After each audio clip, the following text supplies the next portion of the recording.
Saya tidak pernah melakukan apa itu. Ini fitnah. Saya rela mati. Direktur Kriminal Umum Polda Jawa Barat Surawan Minggu siang menetapkan Peggy Setiawan merupakan pelaku utama dalam peristiwa pembunuhan Vina dan Eki pada 2016 silam. Penetapan ini berdasarkan pemeriksaan identitas pelaku dan STNK dari sepeda motor yang digunakan pelaku saat melakukan aksinya di Cirebon. Surawan juga menegaskan Peggy merupakan orang yang mengajak pelaku lainnya untuk mengejar dan melakukan penganiayaan terhadap korban.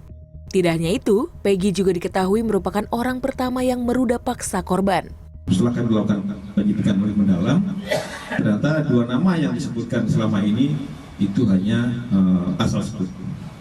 Jadi tidak ada tersangka lain. Namun apabila nanti di kemudian hari muncul tersangka lagi, ya kami akan periksa. Tetapi sejauh ini fakta di dalam penyidikan kami, tersangka atau DPO adalah 1, bukan 3. Jadi semua tersangka jumlahnya 9, bukan 11. 8 melakukan persetubuhan, yang 1 tidak. Pak, ada informasi Pak, ada informasi mengenai di media sosial Terkait dengan identitas, kemudian juga motor yang digunakan, kita sudah dapat STNK-nya walaupun motornya belum dapat, tetapi STNK kendaraan yang digunakan pada saat kejadian kita sudah mengamankan. Nah, kita meyakinkan ini dengan sejumlah dokumen, baik kartu keluarga, kemudian ijazah dan sebagainya, kita yakinkan bahwa ini adalah PS atau Peggy Setiawan. Surawan menambahkan proses penangkapan terhadap pelaku yang buron berlangsung lama setelah pelaku mengubah identitasnya menjadi Robi Irawan saat pindah ke Katapang, Kabupaten Bandung tahun 2016. Selain itu, pelaku bersama ayah kandungnya memperkenalkan dirinya kepada pemilik kontrakan sebagai keponakan.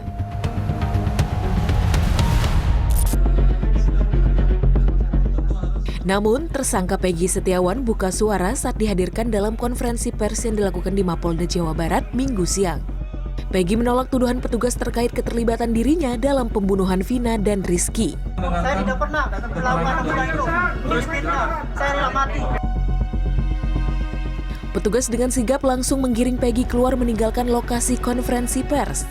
Meski demikian, Peggy terus melontarkan pernyataan dirinya tak bersalah. Sementara itu di Cirebon, Jawa Barat, Kartini, ibunda Peggy Setiawan menangis saat menyaksikan siaran langsung penetapan status tersangka untuk anaknya. Dalam rilis, Peggy Setiawan terancam hukuman mati atau seumur hidup atau 20 tahun penjara. Senada dengan Peggy, Kartini pun tak terima dengan hasil penyelidikan polisi. Saya nggak terima, anak saya tidak bersalah sama sekali.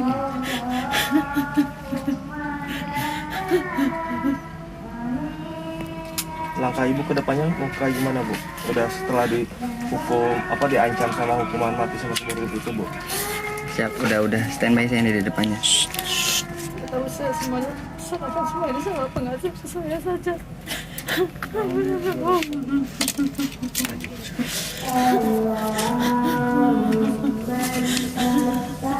Sabar Bu, sabar.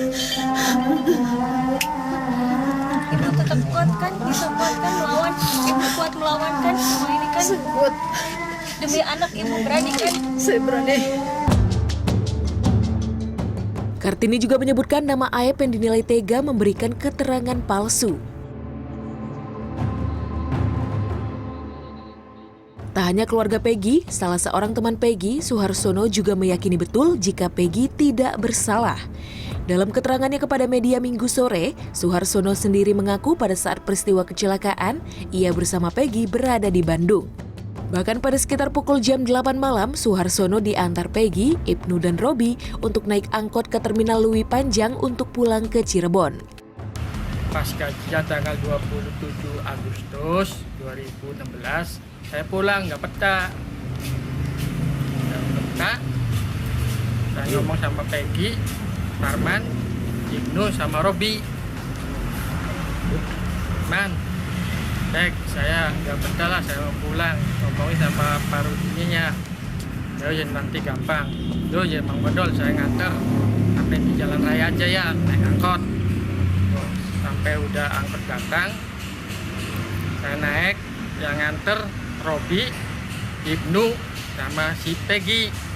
Tanggal berapa kan? Tanggal 27 Agustus. Jam? Tahun 2016. Sekitar jam 8 saya naik angkot. Di Bandung ya? Iya, Jam 8 pagi atau malam? malam. Jam 8 malam. Malam habis gajian. Saya langsung naik angkot ke Lui Panjang, naik mobil Godwill. Iya. Diantar si Peggy itu. Si Peggy-nya sampai ke angkot aja, nggak ke langsung terminal. Di sisi lain, kuasa hukum Vina Cirebon merasa senang Polda Jabar berhasil menangkap seorang DPO. Namun mereka mengaku kecewa lantaran Polda Jawa Barat menyatakan 2 DPO lainnya disebut tidak ada alias fiktif.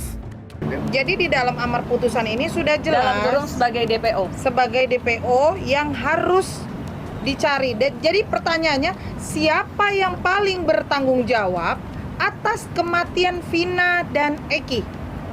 Kalau 2 DPO itu dihilangkan, apakah serta-merta kami selaku kuasa hukum percaya begitu saja? Ayo, apakah kami harus tinggal diam? Berarti selama ini tentunya yang harusnya bekerja adalah siapa? Nah, betul. sudah tahu kan? Gitu. Jadi kami tidak mau tahu, kami tahunya yang berdasarkan keputusan itu ada 2 nama lagi yang harus dicari. Tim kuasa hukum Vina pun menyatakan berharap polisi tetap mencari 2 DPO lainnya yang sudah disebutkan dalam hasil persidangan sebelumnya. Tim Liputan CNN Indonesia.